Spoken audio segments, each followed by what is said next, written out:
54% to $6.7 billion. And $267 million, Joshua Paul richest fight of 2025. And this Coast Bill customers 255 billion naira collected 210 billion naira in October. That's according to the NARC. And man faces trial in Lagos over 60 million naira visa fraud. Edo State postpones school resumption over violent palace attack. And soldiers' deployment for internal security weakening police Buratai. Impeachment storm. Fubara says no notice as 2 lawmakers pull out. 21,000 unregistered refugees in Nigeria. That's according to the UNHCR. And PDP APC fight for control of Osun LG Secretariat. And 2027 APC targets 9 million registered members. Opposition alleges rigging plots. For VP's aircraft engine orders. Aircraft engine orders.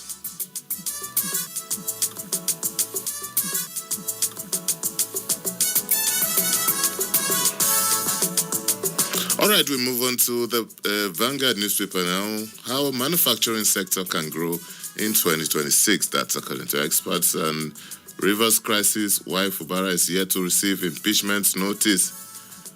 2027, Atiku PDP CUPP decry alleged crackdown on dissent.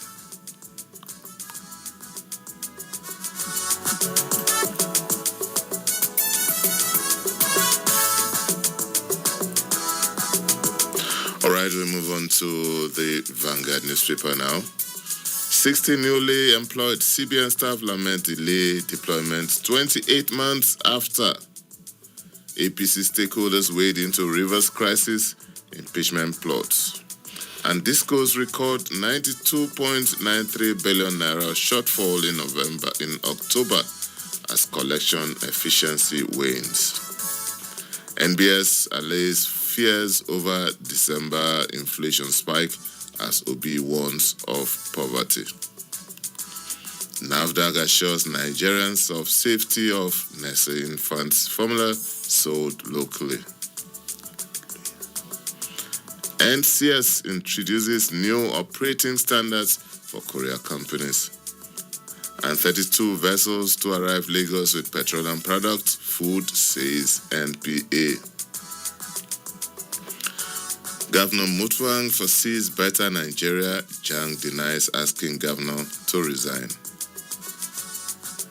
Delta governor flags off 39 billion naira Otowodo flyover project. And Soludo worries over rising cardiovascular related deaths. Obani denies Obi faults Tinubu's UAE trips. Says Nigeria can't be governed from abroad. Army rejects false claim over Chief of Army Staff's visit to Port Harcourt. And troops rescue 18 passengers after boat hijacking off Cameroon. Federal government to spend 15 billion naira on Ido Bridge repairs. Sanwo-Olu extols army for mental crimes. Police dismantle illegal checkpoints on East-West Road, warn against extortion. Presidency to spend 1.9 billion naira on fuel generators this year.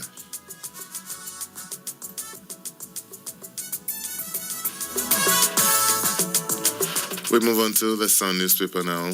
Okay, still on expenditure by the federal government. FG to spend 11.5 billion naira on pilgrimage, 4.6 billion naira on nuclear energy, climate matters. Nigeria run by press statement. Why Tinubu governs from foreign hotels will be decries.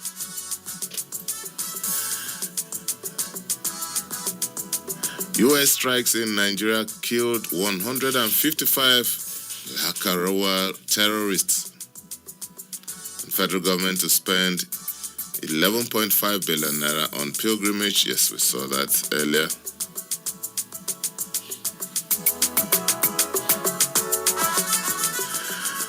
The cable newspaper is next now. U.S. revoke over 100,000 visas since Trump returned. 8,000 students affected. And Olubadan snubs Alaafin's handshake at Ibadan event.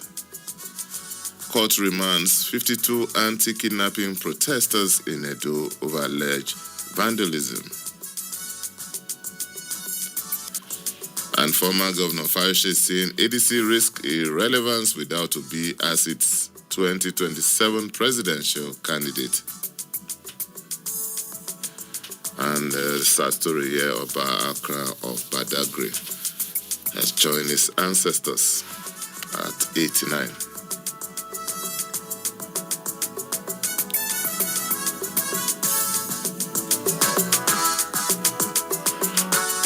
New Telegraph is next now. Mass defection rocks Makinde led Oyo ESCO. E-registration key to renewed hope agenda. School resumptions in Edo Central postponed indefinitely. 2 Rivers lawmakers urge colleagues to drop Fubara's impeachment.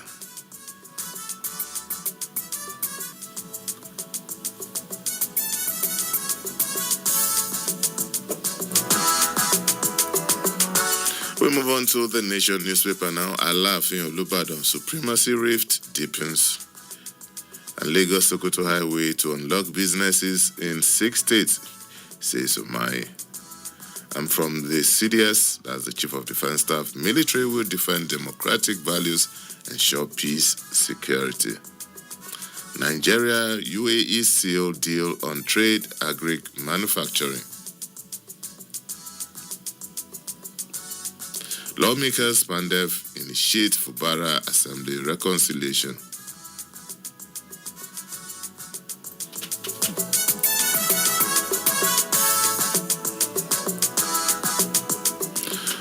Two assembly members, that's from this day newspaper now, 2 assembly members pull out of impeachment plot. And fuel subsidy removal, flood polls to blame for Nigeria's economic woes. That's from former Governor Tamboa of Sokoto State. How CBN is raising financial services standards with consumer education. And Southeast APC leaders, elders counter Obi factor, rally support for Tinubu. And federal government targets 189 billion naira in national asset sale to plug 2026 budget funding gaps. And governors celebrate Armed Forces Remembrance and Celebration Day.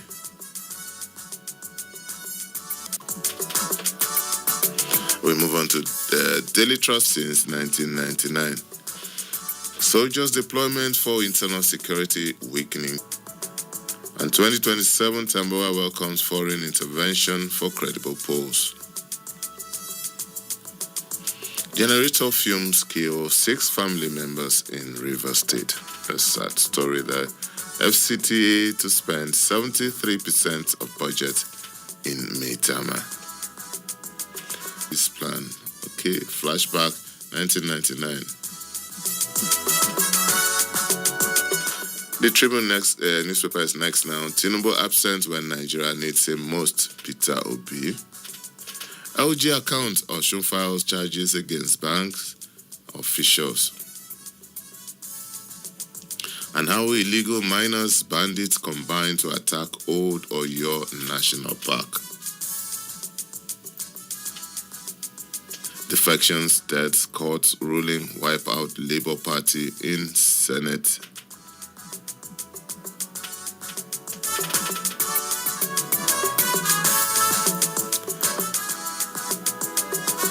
All right, we move on to pen pushing now. Portable arraigned on 9 counts charge, denied bail. And still on pen pushing, police arrest 3 suspects in connection with murder of Barrister Chigbo in Abuja. And Obakran of Badagry dies at 89.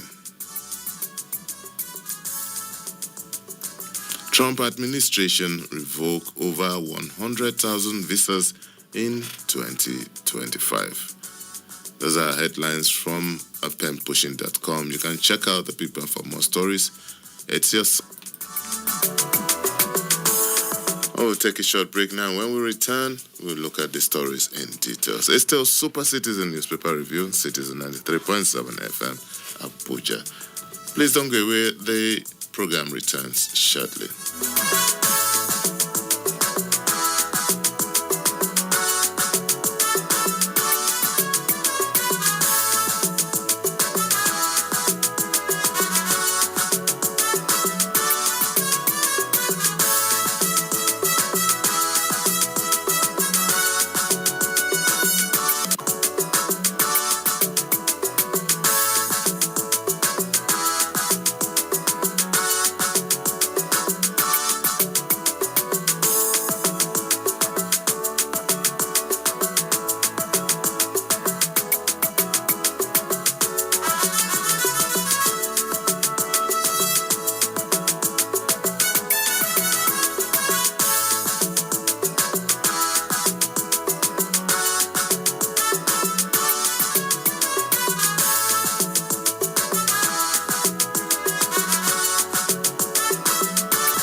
Thank you so much for staying tuned. It's still Super Citizen Newspaper Review and Citizen 93.7 FM Abuja. This is the second half of the show where we open the phone lines, look at the stories in details, and also bring in Mr. Salman Salami. Good morning, Mr. Salami. Very, very good morning to you, Lawrence, and of course, our Super Citizen listeners. All right, Mr. Salami, as you know, is the Chief Operating Officer, Citizen 93.7 FM. And the phone lines are open. You can call us on 0903 2229 That's 0903 2229 And you can also call us on 0818 222205. And don't forget that you can send us a WhatsApp message on any of the numbers. Mr. Salami, let's start from the Nation newspaper. Alaafin Olubadan supremacy rift deepens. The rift between two famous monarchs in Oyo State, the Alaafin of Oyo and the Olubadan of Ibadan land, may have deepened. Indication of the rift emerged yesterday when the Olubadan ignored the Alaafin as he later made an attempt to greet and welcome the former to the 2026 interfaith service held for civil servants at the state. The Olubadan arrived shortly after the governor got to the venue and went ahead to exchange pleasantries with the governor, after which he went to other monarchs at the event who all stood up to welcome and acknowledge him. However, tension rose when the Olubadan ignored the outstretched hands of the Alaafin, but proceeded with others before going to calmly take his seat, leaving the Alaafin visibly stranded. The dramatic snub caused murmurs among the audience and has since ignited widespread outrage across the state and beyond. Ms. Salami. Why are you breathing in like that? The Yorubas always say that the elders don't do masquerade like the young ones. Mm-hmm. I do not think that it is right to dance naked in the open. It could be better managed. And if it is true that the Olubadan snubbed the Alaafin when he stretched his hand to shake him. It's on video. I still want to believe that it is not correct. But if it is true, then there is the need for circumspection. Honestly, I don't want us to see what happened during the Alafin and the Ooni of Ife, when it was the whole Oyo State and the Council of Traditional Rulers was in turmoil that time. I want to believe again that the Chief Oba Rashid Ladoja, Senator Rashid Ladoja, that we know, is a decent man, very decent man. So let's leave it at that for now. All right, well, I agree with you, Mr. Salami, but for me, I think it's just much ado about nothing, just to paraphrase William Shakespeare. This is in the list. If you make a list of what our problems, our issues are in Nigeria, this will not make the first 10. You understand? Because granted that these are highly respected traditional rulers, and the traditional institution, especially in the southwest, it's very revered, and so I guess I understand the interest of the public when they see their foremost leaders do stuff like that. But for me, I think, just like you said, maybe we should just chill, as our young ones will say, and just wait and see. It may just not have been what we saw. It may just have been something else. So, but let's leave it at that. Mr. Salami, this story is important to us as a nation. NIMC enrollment on NIN database hit 127 million. That's million people last December. This is a story from the Nation newspaper. The National Identity Management Commission has captured no fewer than 127 million Nigerians in its National Identity Number database as at last December. Spokesman Dr. Kayode Adegoke gave the figure in response to inquiries on updated NIN enrollment for the country. Adegoke said the details on NIN enrollment across the country would be uploaded soon on the Commission's website. He urged Nigerians to leverage the various digital platforms provided by NIMC to register for their NINs or make corrections in their data. Mr. Salami, every day we talk about data. What do you think about this story? Well, Lawrence, we've been saying this, that there is the need for us to know who are Nigerians and who are non-Nigerians. And more than that, there is a need for us to have authentic data as to the number of people we have in this country. We cannot overemphasize the dire need for authentic figure and numbers of Nigerians. It will help in security, in planning security. It will help in providing infrastructure, and it will do a lot in helping Nigerians to sort out a lot of other issues. But the question is this: how many are we? All right. Good question. As to what use do we put this data? It's one thing to have a collection of data in a system somewhere. It's another thing, just like we keep saying, to deploy this data for security reasons, for planning purposes, for so many other things. Is NIMC assuring Nigerians that at the touch of a button, if there is the fingerprint is picked and is put in their system, can we get a match if that person registered with NIMC? Because that's what this collection of data is all about. For us to be able to, trace people, for us to be able to identify people at the touch of a button.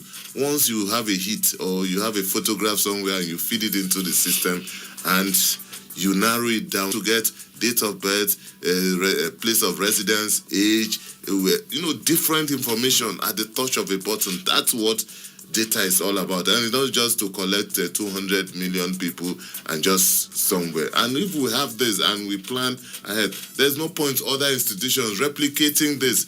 You want to go to register for driver's license, national passport, the same thing. You want to register to open an account somewhere, the same thing. You go to your local government, you want to get a letter of introduction, your biometrics will be required. Different things at the end of the day when we have a central portal that should be relied and linked to all security institutions. Duplication is not good. And that is why we should have a central registration body. Let's hope we'll get it right. Yeah, let's hope so. Mr. Salami, our president is in UAE, and positive news have been coming from the UAE. Nigeria, UAE sealed deal on trade, agri manufacturing. The Nigeria and United Arab Emirates are set to sign a comprehensive economic partnership agreement. It will be during a scheduled bilateral meeting between President Bola Ahmed Tinubu and the President of the UAE. The agreement to be sealed on the sidelines of the ongoing Abu Dhabi Sustainability Week in the UAE capital will formalize ongoing economic engagement, boost investor confidence, and for business operating in both countries. Good news, and that is what we need now, because we cannot be an island unto ourselves. But there's another story you have not read deliberately, because one of us has told us that Mr. President cannot continue to rule from his hotel room, and when you read that one, we take the two together. Well, you've heard the story. He's been criticizing the president for staying out of the country while he should be in the country and the presidential candidate of the Labour Party. All about criticism. Coming. Especially unconstructive criticism. Do not want to do... his job is well cut out for him. But there is the need for us to engage in robust discussion. And even if it is time for campaign, I believe it should be issue-driven. Let me leave it at that. Oh, well, okay.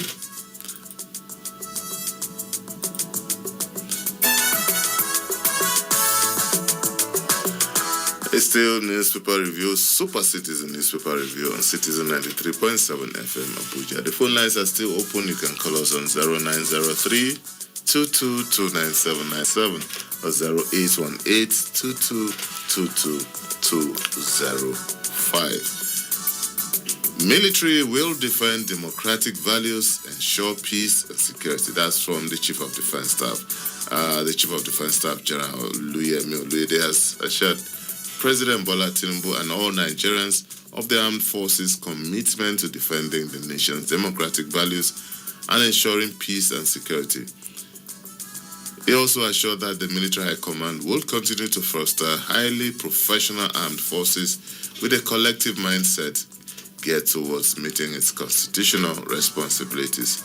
He said this yesterday in his goodwill message on the commemoration of this year's Armed Forces Remembrance and Celebration Day. The CDS said the armed forces, in collaboration with the other security institutions and civil authorities, and guided by the invaluable lessons of veterans, would navigate the various challenges to achieve lasting peace and security in the country. Mr. Salam. I'm so glad to hear that our nascent democracy is secured. Hearing this from the barracks is ennobling. And don't let us take this democracy for granted. It is the longest in the history of this country. And it's deepening by the day. And of course, democracy is not a destination. It is a journey. Over the years, it matures. And there is a need for us to deepen the democracy. What precisely do I mean? Democracy is only meaningful and useful when it delivers the